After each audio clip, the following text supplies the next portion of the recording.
کے درجات بلند فرمائے اور ان کو جوار معصومین علیہ السلام میں جگہ عطا فرمائے۔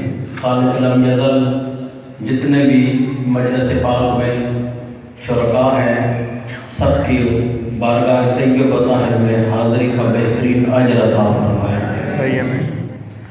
میں نے آپ کے سامنے قرآن مجید فرقان حمید کے 5ویں پارہ سورہ مبارکہ النساء سے ایک آیہ فی ہدایہ کی تلاوت کا شرف حاصل کیا ہے، اور میرا دل یہ چاہتا ہے کیونکہ ماہ ربیع الاول ابھی گزرا ہے اور مسلمانوں نے ہر جگہ پر سرکار کے میلاد کی خوشیاں منائی ہیں، کسی نے نعت کے ذریعے، کسی نے دف کے ذریعے، کسی نے قوالی کے ذریعے کوئی نہ کوئی طریقہ اپنا پر، کسی نے بازاروں کو سجایا رنگ برنگی جھنڈیوں سے، کسی نے چراغاں کیا اور بڑے تم تراک کے ساتھ نعتیں پڑھی گئی کہ سونا آیا تے سج گئے گلیاں بازار، یہ نعتیں پڑھی گئی۔ اب جو یہ نعتیں پڑھ رہے تھے، میں گلی سے گزرا، نعت خوان کے الفاظ یہ تھے کہ سونا آیا تے سج گئے گلیاں بازار، تو وہیں پر کھڑے ہو کر میں نے ایک جملہ کہا جو آپ کو بھی سنانا چاہتا ہوں کہ سرکار محمد مصطفیٰ کا میلاد وہ منائے جس کے حضرت ابو طالب سے تعلقات ٹھیک ہوں، زندگی دراز ہو۔ میلاد مصطفیٰ منانے کا حق ہی اس کو حاصل ہے کہ جس کے سرکار عمران سے تعلقات ٹھیک ہو۔ یہ تو کہتے ہیں کہ سونا آیا تو سج گئے گلیاں بازار، یہ کیوں نہیں بتاتے کہ سونا آیا کس کے گھر میں تھا؟ جو ہے یا نہیں ہے؟ سونا آیا کس کے گھر میں تھا؟ وہ گھر بھول گئے جس نے پرورش کی، وہ مشفق بھول گئے جس نے دسترخوان پہ کھانے کھلائے، وہ نگہبان بھول گئے۔ آج سید نگہبان حسین شاہ کی برسی کی مجلس ہے اور میں نگہبان رسالت کا ذکر کر رہا ہوں، ہے یا نہیں ہے؟ میں نگہبان رسالت کی بات کر رہا ہوں۔ میلاد مصطفیٰ وہ منائے جس کو ایمان ابو طالب پہ شک نہ ہو، جو ہے یا نہیں؟ تھوڑا سا میرا ساتھ دیجیے گا۔ سرکار کا میلاد وہ منائے جس کو ایمان ابو طالب پہ شک نہ ہو۔ لیانی بھائی، میں کہا کرتا ہوں جس کو ابو طالب کے ایمان پہ شک ہے مجھے اس کے خاندان پہ شک ہے، جو ہے یا نہیں؟ زندگی دراز ہو آپ کی۔ سید دادا جس کا بیٹا کل ایمان ہو، جو ہے یا نہیں ہے؟ جس کا بیٹا کل ایمان ہو اس کے باپ کے ایمان پہ شک کرتا ہے۔ مولوی صاحب کہتے ہیں کہ اگر ایک گھر میں ایک حافظ پیدا ہو جائے تو اس کی 7 پشتیں بخشی جاتی ہیں۔ اب میں نے ایک مولانا سے پوچھا کہ ہو سکتا ہے کہ 7 پشتوں میں سے وہ مسلمان ہی نہ ہو، وہ کسی دوسری تیسرے پشت سے مسلمان ہوا ہو؟ اس نے کہا نہیں، قرآن کا فیضان اتنا ہے کہ جس سینے میں اتر جاتا ہے اس کے پڑھنے والے کی اور حفظ کرنے والے کی 7 پشتوں کی مغفرت ہو جاتی ہے۔ تو میں کہا کرتا ہوں جو ایک قرآن پڑھے اس کے تو 7 پشتوں کی مغفرت کرا دیتا ہے، اور جس کے 12 بیٹے ناطق قرآن ہوں،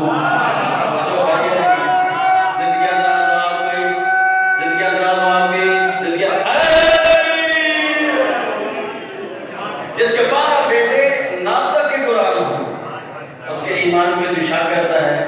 اچھا مجھے یہ بتا کہ یہ جو قرآن میں آیت وسیلہ ہے کہ اللہ تک پہنچنے کے لیے وسیلہ تلاش کرو، پتہ ہے سب سے پہلا وسیلہ کس نے تلاش کیا تھا؟ زمانہ جاہلیت میں ایک مرتبہ قحط پڑ گیا، لوگ آئے ابو طالب کے دروازے پر اور آ کر کہا کہ اے شاہ بطحا، اے کلید بردار کعبہ، اے محافظ رسالت، ایسا کیجئے کہ دعا کیجئے تاکہ بارش ہو جائے۔ ابو طالب نے کہا کہ ایسے دعا نہیں کروں گا، میرے پاس دعا کا وسیلہ ہے، میرے پاس دعا کا وسیلہ ہے۔ کون سا وسیلہ؟ سرکار محمد مصطفیٰ کو لے کر ایک میدان میں آ گئے اور کہا کہ اب مصطفیٰ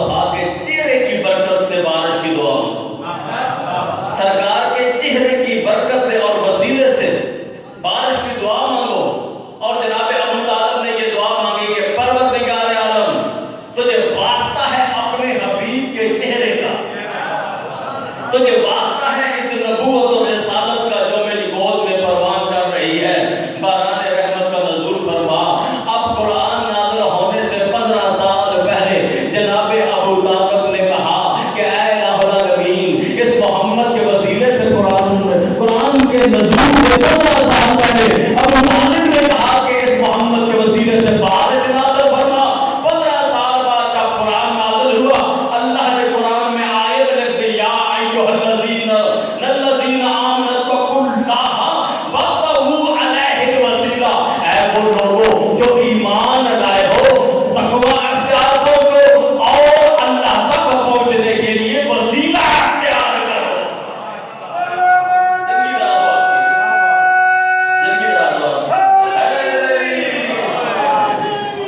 اچھا، صرف یہیں پر نہیں قرآن پڑھا، بلکہ جب خطبہ نکاح پڑھا، مولوی کہتا ہے کلمہ نہیں پڑھا۔ میں نے کہا اگر جناب ابو طالب نے کلمہ نہیں پڑھا، مجھے یہ بتا کہ مصطفیٰ کا نکاح کس نے پڑھا؟ کلمہ آپ سب کو آتا ہے، جتنے بھی شرکا بیٹھے ہوئے ہیں سب کو کلمہ آتا ہے، لیکن نکاح ہر کسی کو نہیں آتا۔ نکاح یاد کیا جاتا ہے، نکاح پڑھانے کے لیے علم کا ہونا ضروری ہے۔ تو میں کہا کرتا ہوں کہ جو ابو طالب اتنا بڑا خطبہ نکاح پڑھ سکتا ہو، جو ہے یہ نہیں، جب ابو طالب اتنا بڑا خطبہ نکاح پڑھ سکتا ہو، کیا وہ کلمہ نہیں پڑھ سکتا؟ اب خطبہ نکاح میں جو جملے کہے جناب ابو طالب نے، وہ میں آپ کو سنانا چاہتا ہوں۔ جملے یہ پڑھے، بسم اللہ الرحمن الرحیم۔ کتاب کا نام ہے تاریخ ابن خلدون، صاحب کتاب تحریر فرماتے ہیں کہ جناب ابو طالب نے پڑھا بسم اللہ الرحمن الرحیم، الحمد للہ الذی جعلنا من ذریۃ ابراہیم ومن سلالۃ اسماعیل۔ حمد ہے اس خالق کی جس نے ہمیں ذریت ابراہیم میں سے قرار دیا، حمد ہے اس خالق کی جس نے ہمیں نسل اسماعیل میں سے قرار دیا۔ اب قرآن نازل ہونے سے 15 سال پہلے ابو طالب نے پڑھا بسم اللہ الرحمن الرحیم، الحمد للہ رب العالمین۔ 15 سال بعد جب قرآن نازل ہوا، قرآن کے سرنامے پر اللہ نے تحریر فرما دیا، بسم اللہ الرحمن الرحیم، الحمد للہ رب العالمین۔ اب اہلیان علاقہ دو میں سے ایک بات ماننی پڑے گی، یا تو قرآن نازل ہونے سے پہلے ابو طالب قرآن جانتا تھا، یا ابو طالب کی زبان سے نکلے ہوئے الفاظ اللہ کو اتنے پسند آئے کہ وہ قرآن بنا دیا۔ کیا خیال سے کتاب کی؟ یا تو نزول قرآن سے پہلے، یا تو نزول قرآن سے پہلے، علی صاحب ابو طالب قرآن جانتے تھے۔ اچھا، ہر نماز میں یہ لازم قرار دیا گیا ہے، جو بھی بندہ نماز پڑھے، نماز کی ابتدا میں الحمدللہ رب العالمین پڑھے، اور ابو طالب کے ایمان کے منکروں پر زوردار تماچا رسید کر کے انہیں بتائے، اے ایمان ابو طالب کے منکروں، تمہاری نماز اس وقت تک اللہ اپنی بارگاہ میں قبول نہیں کرتا جب تک ابو طالب کی زبان سے نکلے ہوئے الفاظ نہیں پڑھ لیتے۔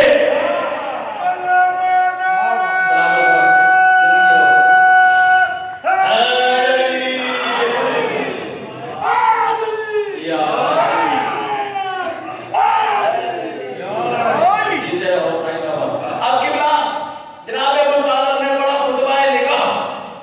ہمیشہ بابا جعفر شاہ جی، انسان کے عقیدے کی پہچان ہوتی ہے 2 جگہوں سے، ایک جب اس کا نکاح پڑھا جاتا ہے، ایک جب اس کا جنازہ اٹھایا جاتا ہے۔ نکاح خوان کو دیکھ کر پتہ چل جاتا ہے کہ بندہ کس عقیدے کا ہے، جو ہے یہ نہیں۔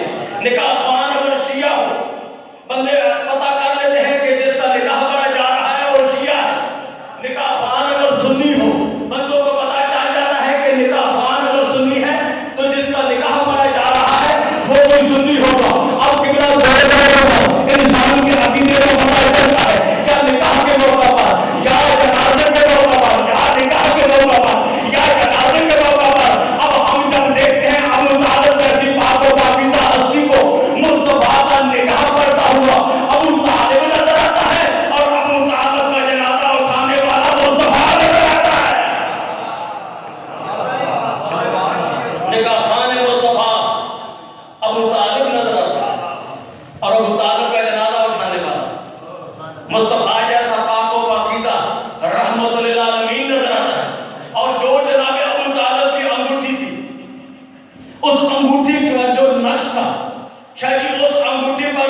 نقش تھا، اس میں جناب ابو طالب کا عقیدہ نقش تھا، ابو طالب کی انگوٹھی کا نقش تھا. پوری ذمہ داری سے پڑھ رہا ہوں ممبر پر بیٹھ کر، ایسے فضول باتیں نہیں کرتا، غیر ذمہ دارانہ باتیں نہیں کرتا.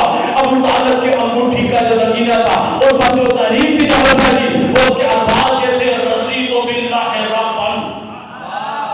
وبابن اخی نبیا وبابنی علیا ولیا وصیا واماما. توجہ ہے یا نہیں ہے؟ ابو طالب کی انگوٹھی کا نگینہ یہ پکار پکار کے کہہ رہا تھا: اللہ میرا رب ہے، میرے بھائی کا بیٹا محمد میرا نبی ہے، اور میرا بیٹا علی میرا امام ہے.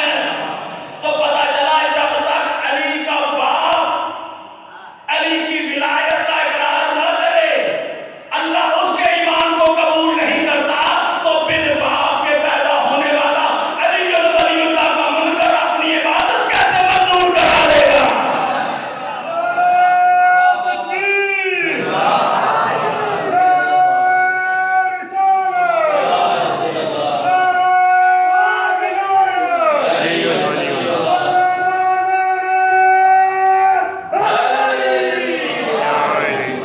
اب قبلہ عبادات کی قبولیت کے لیے عقیدے کا درست ہونا ضروری ہے. جب تک عقیدہ درست نہیں تو بدن پہ جامع احرام اور دل میں بغض علی، تیرے نصیب کا چکر ہے، یہ طواف نہیں ہے. اب شیطان بھی بڑا عبادت گزار تھا، بابا مسلوک شاہ جی، شیطان بھی بڑا عبادت گزار تھا. نمازیں تھی شیطان کے پاس، حج تھے شیطان کے پاس، یہ بیت اللہ والے نہیں لیکن بیت المعمور والے حج. ہر عبادت میں وہ کامل تھا، لیکن اس نے ایک جرم کیا، اس کی ساری عبادتیں اس کے منہ پہ مار دی گئی. جرم یہ تھا کہ اللہ کے بنائے ہوئے کا انکار کیا. تو جو اللہ کے بنائے ہوئے کا انکار کرے ملک صاحب، جتنی بھی عبادتیں کرے، اللہ اٹھا کے اس کے منہ پہ مار دیتا ہے. تو پھر تو کیا سجدہ کی اس عظیم مجلس میں میں یہ جملہ کیوں نہ کہہ دوں کہ جب اللہ آدم صفی اللہ کے منکر کی عبادت کو قبول نہیں کرتا، جب اللہ آدم صفی اللہ کے منکر کی عبادت کو قبول نہیں کرتا، پھر وہی اللہ علی ولی اللہ کے منکر کی عبادت کیسے قبول کر لے گا؟ کیا ہوا؟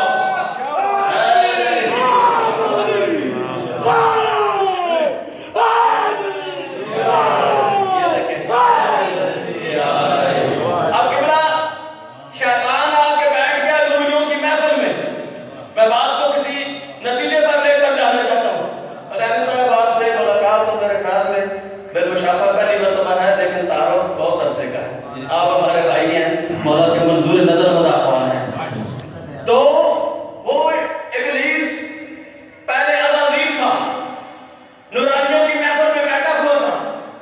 میں نے کہا الہ العالمین، جب تجھے پتا ہے کہ یہ آدم کا منکر ہے، تو نے اس کی عبادت قبول نہیں کرنی، تو پھر اس کو نورانیوں کی محفل میں بٹھایا کیوں؟ آواز قدرت آئے گی، خورشید جوادی، یہی تو زمانے والوں کو بتانا ہے کہ نورانیوں کی محفل میں بیٹھنے والے سارے پاک نہیں ہوتے. نورانیوں کی محفل میں بیٹھنے والے سارے پاک نہیں ہوتے، کچھ ابلیس بھی ہوتے ہیں. اللہ نے کیا کہا؟ وَإِذْ لِلْمَلَائِكَةِ اسْجُدُوا لِآدَمَ فَسَجَدُوا إِلَّا إِبْلِيسَ أَبَى وَاسْتَكْبَرَ وَكَانَ مِنَ الْكَافِرِينَ. کیا اگر نورانیوں کی محفل میں بیٹھنا ہے؟ آخری جملے کر دیتا ہوں. اگر نورانیوں کی محفل میں بیٹھنا ہے تو آج کے بعد فرشتہ باقی وہی بچے گا جو آدم کو سجدہ کرے گا. میں نے کہا کہ آپ سجدہ تو تیرا ہوتا ہے، یہ آدم کو کیوں تو سجدہ کرا رہا ہے؟ آواز قدرت آئی، بے شک سجدہ میرا ہے، لیکن آدم کو مسجود ملائکہ اس لیے بنا رہا ہوں کہ اس کی پیشانی میں 14 کا نور ہے. اس کی پیشانی میں 14 کا نور ہے. سجدہ آدم کو نہیں، سجدہ ان انوار مقدسہ کو ہے جو آدم کی پیشانی میں چمک رہے ہیں. اور آج کے بعد فرشتہ وہی باقی بچے گا جو